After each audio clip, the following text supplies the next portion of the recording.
That's the moment I realized I'd raised a man who only saw me as a wallet with wrinkles. Hi, my name is Elaine, and this is the story of how my son forgot who I was until I reminded him. Before we begin, let me know in the comments where you're watching this from. I love seeing how far these stories travel. It was early October, a Wednesday. I remember because the leaves had just started to change outside my kitchen window, and I had bought myself a slice of carrot cake from the bakery across the street the day before, with plans to eat it quietly on the morning of my 67th birthday. Robert, my husband of 40 years, had passed away 2 years earlier. Since then, birthdays were quieter, lonelier affairs. My son, Thomas, had always been a busy man married, 2 children, important job in finance, and seemingly never enough time. Still, I thought maybe this year he'd remember. A phone call, a card, even a quick text would have been enough. I woke up that morning and made my tea, the sun casting soft light on the table where I'd laid out the small ceramic plate and fork for my cake. I sat there for over an hour, quietly sipping, phone close at hand, hoping for the buzz of a message. Nothing. Not a single ding. No, "Happy birthday, Mom."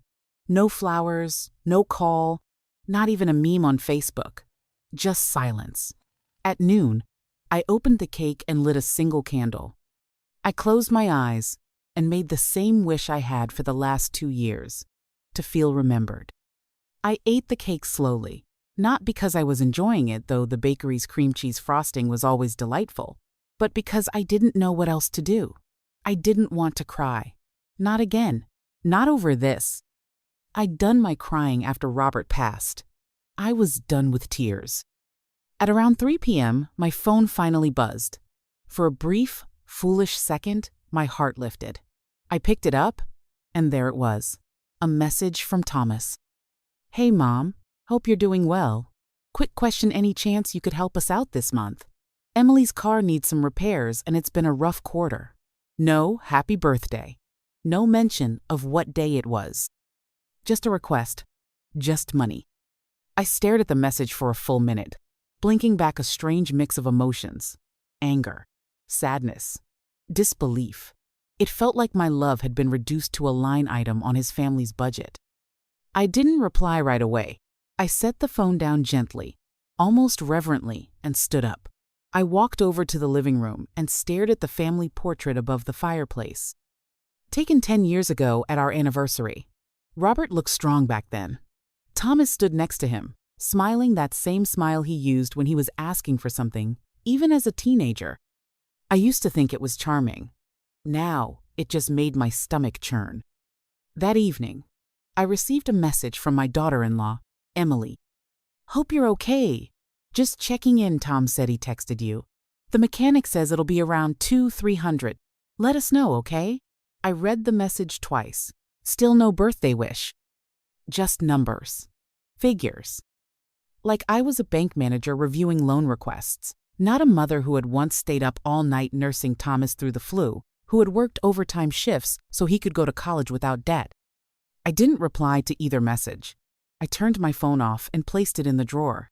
Then I sat down at the kitchen table, lit another candle, not for celebration this time, but for clarity. Something was broken, and for the first time, I wasn't sure if I wanted to fix it. The next morning, I woke up earlier than usual. Not because I had something to do, but because sleep had become thin and restless. My phone, still tucked away in the drawer, remained silent. No missed calls, no belated birthday messages. And strangely, that silence had begun to feel clarifying. I took a long walk through the neighborhood, passing by the florist where Robert used to surprise me with roses, and the small bookstore where I used to take Thomas for Saturday story time. Memories felt heavier in the cold October air, and I wrapped my scarf tighter around my neck. I wasn't angry, not yet, but I was beginning to feel something sharper than disappointment. A slow burning awareness that I had allowed this dynamic to take root for far too long. When I returned home, I checked my voicemail, not out of hope, but habit. There were 2 messages. One from Emily, her voice still chipper but with a subtle edge. "Hey Elaine, just following up. No rush, but we're trying to get the car fixed by Friday. Let us know. The second was from Thomas. Mom, I really hope everything's okay. I mean, you usually reply by now. If something's wrong, let me know. Still no mention of my birthday. Still no hint of apology or recognition. I made myself a cup of tea and sat at the dining table where Robert and I used to have breakfast every Sunday morning. I ran my fingers along the wood grain, remembering how he used to tap his fingers when he read the paper. That memory made me smile, but it also made me ache. Robert had always known how to make me feel seen. He would have remembered my birthday. He would have remembered the exact kind of cake I liked. And he would have been furious at the way Thomas was treating me. He's too comfortable, Elaine, Robert had once said, maybe 5 or 6 years ago. You do too much for him. One day, he's going to forget you're a person and start seeing you as an institution. At the time, I dismissed it. I told him he was being cynical, that Thomas was just busy, that he loved us, that he was a good son. But sitting in that quiet house, I could hear Robert's voice again, clear as day, and this time I couldn't argue. That afternoon, I opened the drawer and turned my phone back on. I didn't answer the messages. I didn't send a text. I simply went about my day. I made soup from scratch. I folded laundry. I paid bills online, and when I reached the account from which I had so often written checks to Thomas and Emily, I paused. For 3 years after Robert's death, I had been giving them small sums here and there. A little help with the mortgage, a private preschool tuition for my granddaughter, even though they lived in a district with a perfectly good public school, vacations, appliances, and now, car repairs. The pattern was clear. The gratitude was not. That evening, I took out an old notebook, the kind I used to use to balance our household budget, and began writing. I listed every check I had written to Thomas and Emily since Robert passed. Every Venmo transfer, every wire. By the end of the evening, the total stood at over 146,000. I stared at the number. It didn't look real. How had I let it go that far without realizing? The next day, I received a knock at my door. Through the window, I saw Thomas. I hesitated. My instinct was to smooth my hair, put on a smile, and welcome him in like I always had. But instead, I stood for a moment and simply looked at him. He was fidgeting, hands in his pockets, clearly uneasy. I opened the door slowly. "Hi, Mom," he said, eyes scanning my face. "I was in the neighborhood. Just thought I'd check in." I stepped aside wordlessly, and he walked in, pausing in the foyer. "Are you okay? You didn't reply to my texts." "I noticed," I said quietly, leading him into the living room. He sat on the edge of the couch, looking around as if seeing the house for the first time. "Is something wrong?" he asked again, his voice laced with a nervous chuckle. "I mean, did I do something?" "You tell me," I said, sitting across from him. He blinked.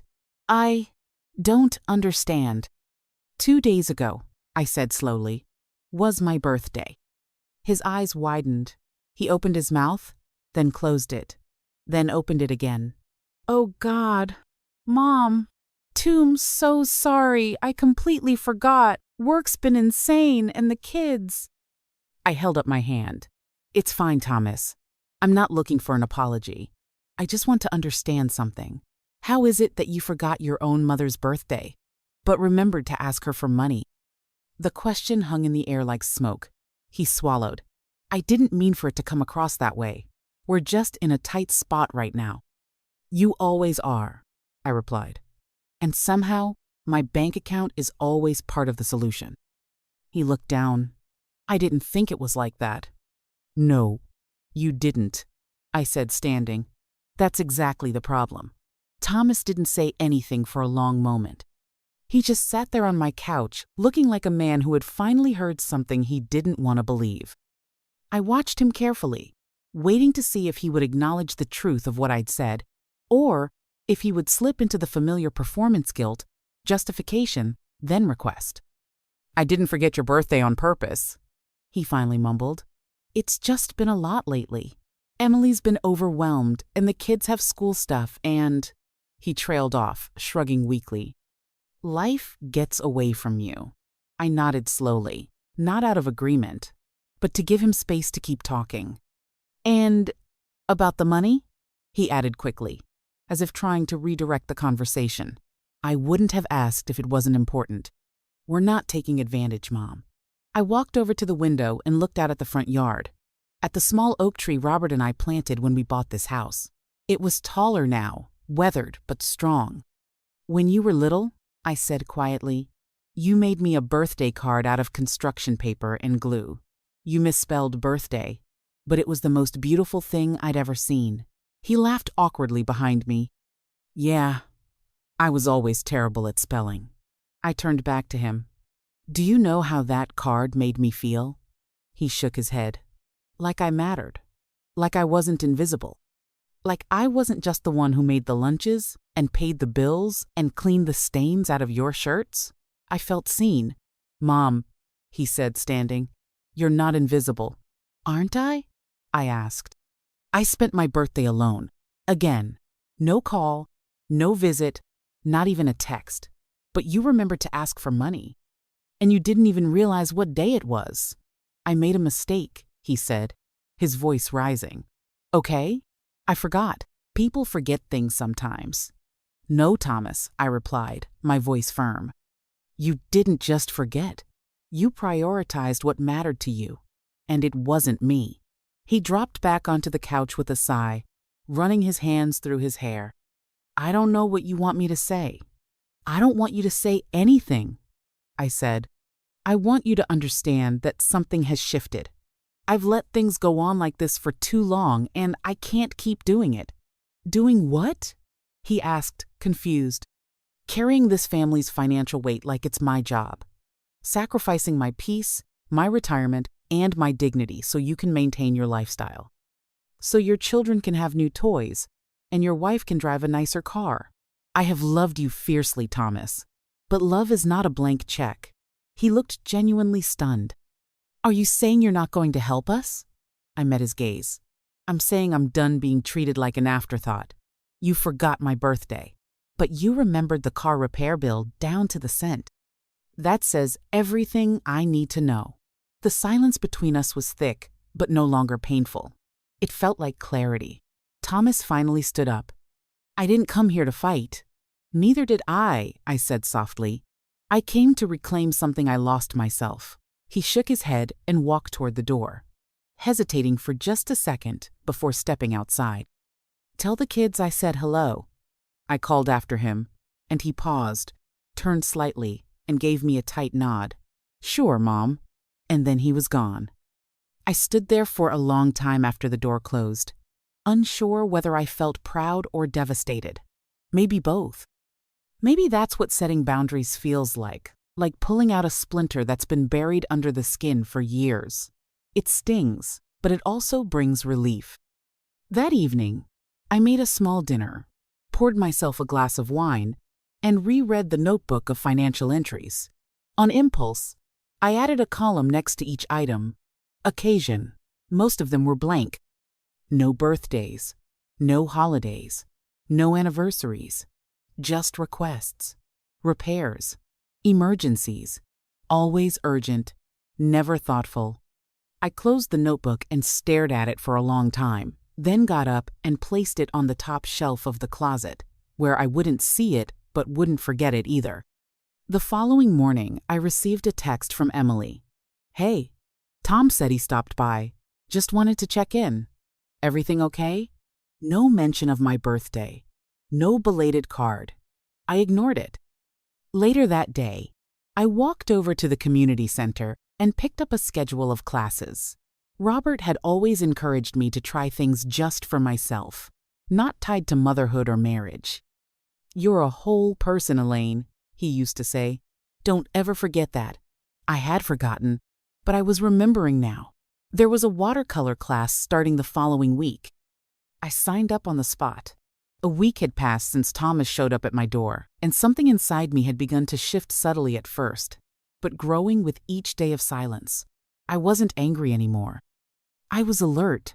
I had spent so many years accepting small slights, brushing off neglect, telling myself it wasn't personal, it was just life. But that excuse was starting to ring hollow. My birthday had come and gone, like a shadow on the wall.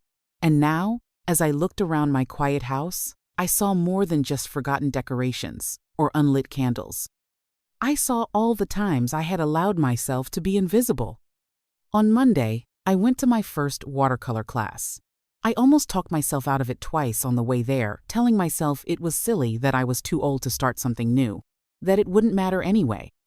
But when I walked into that small community room and saw the rows of easels, the jars of clean brushes, and the welcoming face of the instructor, I felt something I hadn't felt in a long time: curiosity, nervousness, maybe even hope. I sat in the back and quietly listened. When it was time to start painting, I froze for a moment, staring at the blank paper. Then I dipped my brush into the blue and started with a sky. It was uneven, streaked, a little messy, but it was mine. By the end of the class, I had painted a field of lavender with crooked stems and wild shapes, but I couldn't stop smiling. It wasn't perfect. It wasn't even good, but it was real, and it was just for me. 2 days later, I got a call from a number I didn't recognize. It was Lily, me, 12-year-old granddaughter. "Hi, Grandma," she said shyly. "Dad said you've been kind of sad lately. Can I come see you?" My throat tightened. I hadn't seen Lily in months. Not really. Her parents always said she was too busy, and when she did visit, it was often a quick stop to pick up a birthday gift or drop off a thank you card that Emily had clearly supervised. "Of course, sweetheart," I told her. "You can come anytime." That Saturday, Lily arrived at my door with a box of cookies and a handmade card that read, "Happy late birthday, Grandma," covered in flowers and stars drawn with colorful pens. My eyes stung. I hadn't expected it, and the fact that she had made it herself meant more than she could know. "Dad told me he forgot," she said quietly. "He said you were upset." I knelt beside her. "I wasn't upset with you," I said. "Just disappointed in how things have become." We spent the afternoon baking muffins and talking about her school. When I mentioned my painting class, her eyes lit up. "I love drawing," she said. "Dad says it's a waste of time, but I still do it." That sentence, innocent and offhand, hit me hard. The pattern was already repeating, subtle but unmistakable, and I knew in that moment that if I didn't set an example, she might grow up thinking love was only valid when it was productive. After Lily left, I sat down and wrote myself a letter. Not to Thomas, not to Emily, just to me. A promise. You are more than a mother.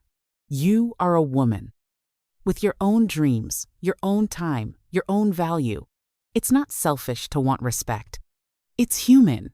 I folded the letter and tucked it into a worn hardcover copy of the novel Robert had given me for our 30th anniversary. He had always seen me, not just as his wife or the mother of his son, but as a person with a mind and heart of her own. The next morning, Thomas called again. Not to check in, not to apologize, just to clear the air, as he put it. His tone was professional, measured, almost rehearsed. "I just think there's been a little misunderstanding," he said. "Emily and I feel like this tension is unnecessary. You've always helped us before. We didn't expect you to be upset." I didn't respond right away. I let the silence stretch out, like I was watching him through a window, from far away. "Thomas," I said finally, "I want you to listen to me very carefully. This isn't about the money. It never was. This is about how I've allowed myself to be treated, and how that's going to change." His voice tightened. "So, you're not going to help us?" "I'm not going to pretend that everything is fine anymore," I replied. "And I'm not going to keep giving without being seen." There was a pause on the other end, and then, without another word, he hung up. After Thomas hung up on me, I didn't cry. I didn't pace around the house. I didn't call anyone. I just stood there, holding the phone in my hand, listening to the hum of the quiet around me. And then, without even realizing I was doing it, I walked over to the window and opened it wide. The crisp autumn air poured in, cool and grounding. Something was changing. Not in my son. In me. I had spent years letting guilt make my decisions. The guilt of being alone. The guilt of aging. The guilt of outliving the man who had loved me best. And I had let that guilt be manipulated, stretched, weaponized, sometimes with a smile, sometimes with silence. But I wasn't interested in guilt anymore. I was interested in truth. That afternoon, I gathered all of my financial statements, the bank transfers, the handwritten checks, the notes I had jotted down in that old spiral notebook. I sat at the dining table and created a spreadsheet on my laptop. I added categories: date, amount, reason, occasion, acknowledgement. I wasn't doing it for revenge. I wasn't building a case. I was building clarity. I needed to see the pattern in full light. And what I saw shook me. Over the course of just under 4 years, I had given Thomas and Emily nearly 190, most of it in quiet, unceremonious increments. 800 here, 2, 400 there, 6, 0, for a temporary shortfall. Occasionally, I'd get a thank you text. Usually, I got silence. The last time they had taken me out to dinner was 2 years ago. And even then, I ended up covering the check. That night, as I looked at the final number blinking back at me from the screen, I closed the laptop and whispered to myself, no more. The next day, I went to visit an old friend, Nadine. We hadn't seen each other since before Robert passed, though we had exchanged holiday cards. I called her on a whim and asked if she was free for lunch. "Are you kidding?" she said. "I've been waiting for this call for 3 years. We met at a cafe we used to frequent when our children were in elementary school." She looked older, of course, but there was still that same spark in her eyes. "So," she said, smiling over her teacup, "what finally woke you up?" I blinked, surprised. "Excuse me?" She leaned in. "Elaine, I've known you since we were 30. You've always been the giver, the fixer, the one who makes sure everyone else is okay even when you're falling apart. But there's something different about you today." I let out a slow breath. "My son forgot my birthday," I said simply, "and then asked me for money on the same day." Nadine winced. "Ouch." "And I let it happen," I added. "Not just once, over and over. I gave and gave, thinking that one day he'd look at me like I mattered. But now I think he's forgotten who I even am." Nadine reached across the table and squeezed my hand. "Then it's time to remind him." That evening, I received a group text from Thomas and Emily. "We were wondering if we could stop by this weekend. We want to make things right. Maybe talk about what's going on?" I didn't answer right away. I stared at the message for a full minute, then simply wrote back, "Saturday, 2 p.m. I didn't say I was looking forward to it. I didn't offer tea or cookies or warmth. Just a window of time. Saturday arrived like a storm cloud on a still lake. I spent the morning cleaning the house, not because I wanted to impress them, but because it helped me stay calm.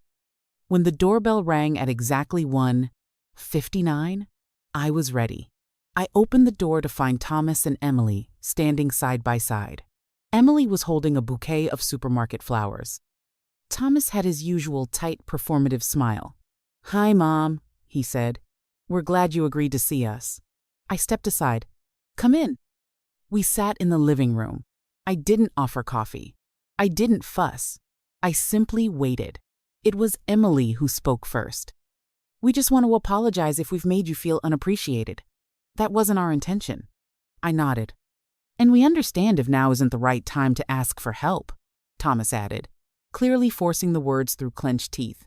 "But things have been hard. Things are always hard," I replied evenly. "But that doesn't excuse forgetting someone's birthday, or treating them like a wallet with a pulse." Emily's smile faltered. "We didn't mean to. You didn't mean to. But you did," I interrupted. Over and over. There was a silence, deep and charged. Then Thomas cleared his throat. "So what happens now?" I looked at them, not with anger, but with finality. Now, I start doing things differently. I stop giving to people who forget who I am. I stop funding comfort for those who can't offer basic respect. And I start living the life I put on hold to raise you. Thomas didn't respond right away. He sat there on my couch, blinking as if I'd spoken a foreign language. Emily looked at him, then back at me, her mouth opening slightly before closing again. They weren't used to this version of me. They were used to the soft-spoken mother who always said yes, always had her checkbook ready, always put their comfort above her own. This version, the one setting boundaries, was unfamiliar and unsettling. "We get it," Emily finally said, her tone tight. "You're upset. You've made your point, but we're still family, and families help each other." I nodded slowly. Yes, families do help each other, but help is mutual. Respect is mutual. This hasn't felt mutual in a long time.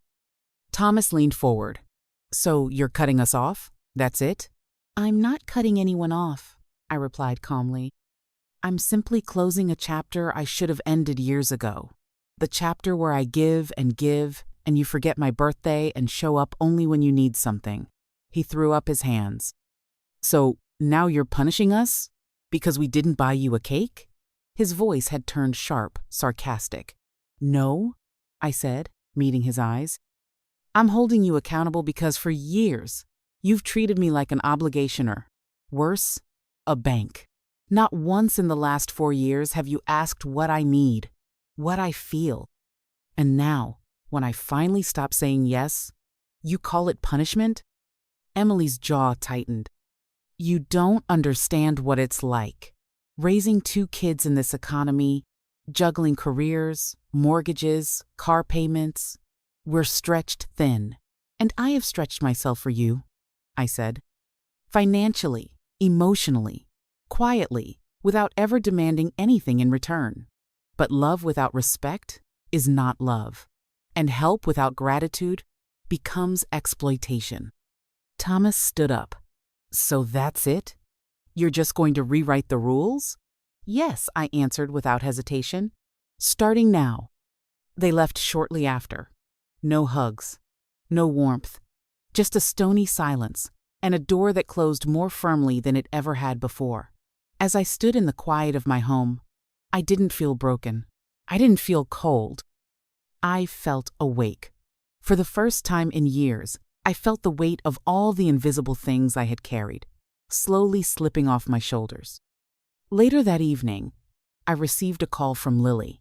"Dad says you're mad at him," she said softly. "Is that true?" "I'm not mad at him," I said, "but I am making some changes." "Are we still going to see each other?" she asked, and my heart twisted at how fragile her voice sounded. "Of course we are," I said. "That will never change. But sometimes, even grown-ups have to learn how to treat people better." She was quiet for a long time, then said, "I think they're scared. So am I," I whispered. "But sometimes being scared is how we grow." That weekend, I finished my second watercolor painting scene from a memory Robert and I had shared years ago. A lighthouse on the coast of Maine, the sky a swirl of pink and gold. I painted it from memory, letting my hands move without fear, without apology. And when it was finished, I signed it in the bottom corner, for Robert. For me, the following Monday, I had lunch with a woman from my art class named Hilda. She was 72, recently widowed, and had the most extraordinary laugh I'd heard in years. We talked for 3 hours. About books, about travel, about how different life becomes when you stop living for other people's expectations. When I got home, I opened my mailbox to find a card not from Thomas, but from Lily. Inside was a simple message, written in pink ink. "Happy birthday again, Grandma. I love you. I see you." I pressed the card to my chest and closed my eyes. Something was ending, but something else quiet and real and deeply mine was just beginning. In the weeks that followed, I didn't hear from Thomas or Emily. Not a text, not a call. Not even one of those generic forwarded memes Emily used to send me to signal she was thinking of me without having to pick up the phone. Their silence wasn't surprising, but it still stung. There was a grief in setting boundaries, especially with people you love. But there was also a strange freedom. My days began to feel fuller not because I was busy, but because I was present. I attended every watercolor class and even started painting at home, something I hadn't done in decades. I read books I had left untouched for years. I made plans with friends without having to check if someone else needed me to babysit, or lend money, or just be flexible. And every day, I reminded myself, this isn't selfish. It's recovery. Lily started calling more often. Once a week at first, then more. She would tell me about her school projects, her friends, the art club she joined, even though, as she put it, Dad still thinks it's a waste of time.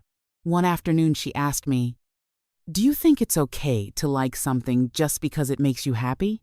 I felt my breath catch. "Yes," I told her. "In fact, I think that's one of the best reasons to like something. Even if other people say it's silly?" she asked. "Especially then," I said. "If it makes your heart feel alive, then it's not silly. It's yours." She was quiet for a moment. Then, "I'm glad you're my grandma." After we hung up, I sat in the kitchen and cried not the aching tears of disappointment I'd felt on my birthday, but the soft, quiet kind that come when healing begins. The kind Robert would have understood. One evening, as I was cleaning out the closet in the guest room, I found a dusty file box tucked behind an old suitcase. Inside were folders marked estate planning, Robert retirement, trust. I had looked through these documents shortly after Robert died, but only briefly. I hadn't had the heart. Now, something told me it was time. I brought the box into the living room and began sorting through the files. And there, tucked inside a yellow envelope, was a handwritten letter from Robert. My hands trembled as I opened it. "Elaine," it began, "if you're reading this, it means I'm no longer there to say these things out loud. I've thought long and hard about how to protect you, not just financially, but emotionally. You have always been generous to a fault. You believe in the best of people, even when they don't deserve it. That is beautiful but dangerous. I've included protections in the trust. I didn't tell you right away because I wanted you to believe your family loved you for you, not for what you could give them. But if that turns out not to be true, you'll have what you need to make your own choices. The trust is structured so that anyone who disrespects you, pressures you, or tries to manipulate you financially forfeits their access. It's not punishment. It's justice. I know you, Elle. You'll struggle to enforce it, but please don't let guilt keep you from protecting yourself. You are not a machine. You are not a safety net. You are a woman, and you deserve peace." I read the letter twice, then 3 more times. Each word landed like an anchor in my chest. I felt Robert with me again, his steady hand, his unwavering love, his understanding of who I was even when I had forgotten it myself. And I realized something else. Maybe this wasn't just about Thomas forgetting my birthday. Maybe it was about everything that had followed. Every withdrawn glance, every expectation, every unspoken belief that I was there to serve, to provide, to remain small so that others could remain comfortable. The next day, I scheduled a meeting with my attorney. When I walked into my attorney's office, the receptionist greeted me by name. It had been years since I'd set foot there back when Robert and I were organizing our estate. I remembered how thorough he had been, how much care he took in protecting me in ways I didn't fully understand at the time. But now, with his letter still folded neatly in my purse, I understood more than ever. When I sat across from Mr. Daly, he gave me a soft smile. "It's been a while, Mrs. Whitman." "Please," I said, "call me Elaine." He nodded and opened his notebook. "What brings you in today?" I took a breath. "It's about the trust, the protections Robert put in place. I need to understand how they work and whether I have the authority to act on them now." He was quiet for a moment, then opened a thick file from his drawer. "Robert was very intentional," he said. "The trust contains a conditional clause that allows you, as the surviving spouse, to withhold or redistribute any portion of the family estate from any beneficiary who demonstrates undue pressure, financial exploitation, or sustained disrespect." He paused, watching me closely. That includes your son, if that's what you're asking. I'm not looking to punish anyone, I said. I just want to draw a line that should have been drawn long ago. You don't need to justify it to me, Elaine, he replied gently. You're the trustee. You make the call. I left the office feeling lighter, not because I had made a final decision, but because I finally understood that I had the power to decide. That afternoon, I walked through a local park Robert and I used to visit when we needed to clear our heads. The trees were starting to turn orange and gold. Children were chasing each other between benches, and older couples walked arm in arm under the dappled light. I sat on a bench and thought about everything I had. Given time, money, love, patience, and everything I had allowed to go unchallenged in the name of keeping the peace. That evening, I called Thomas.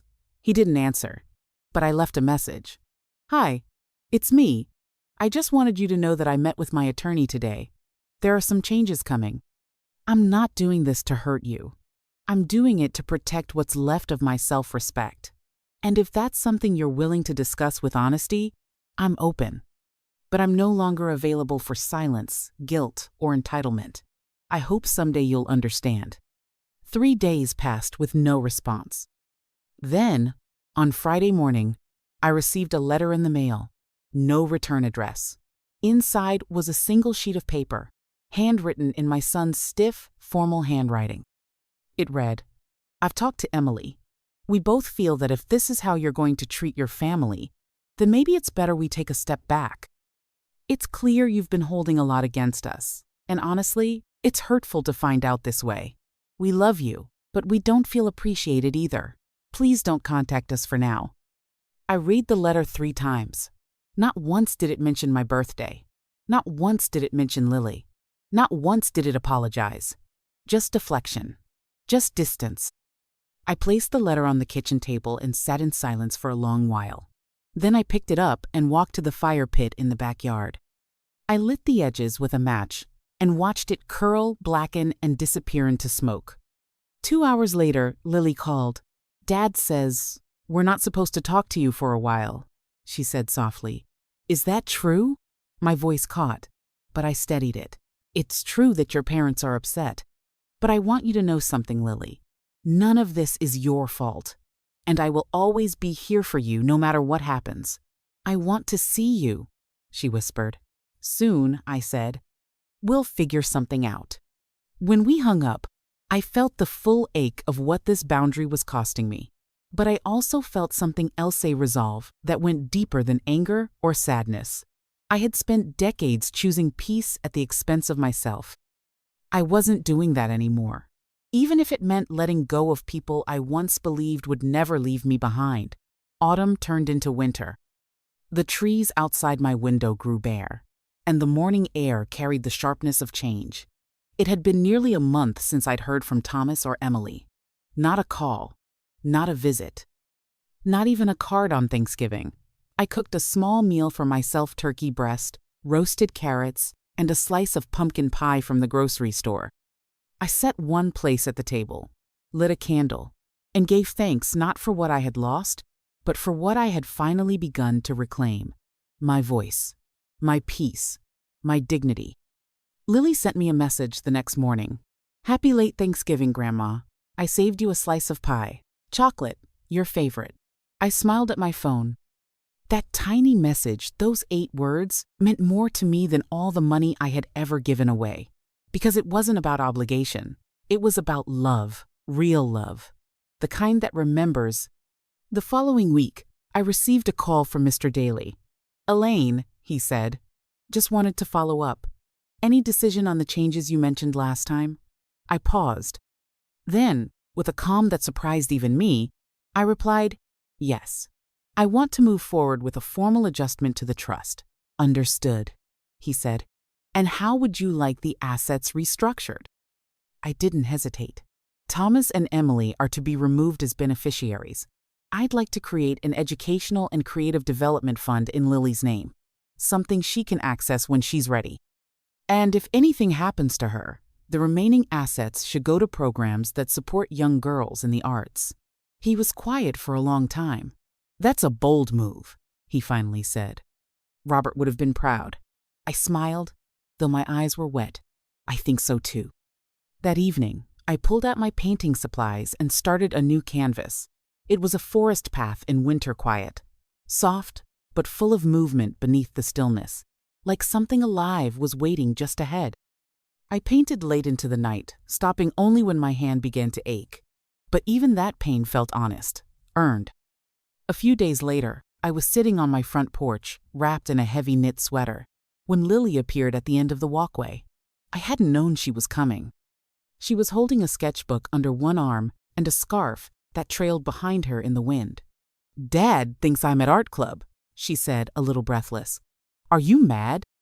"No," I said, standing up slowly. "I'm just glad you're here."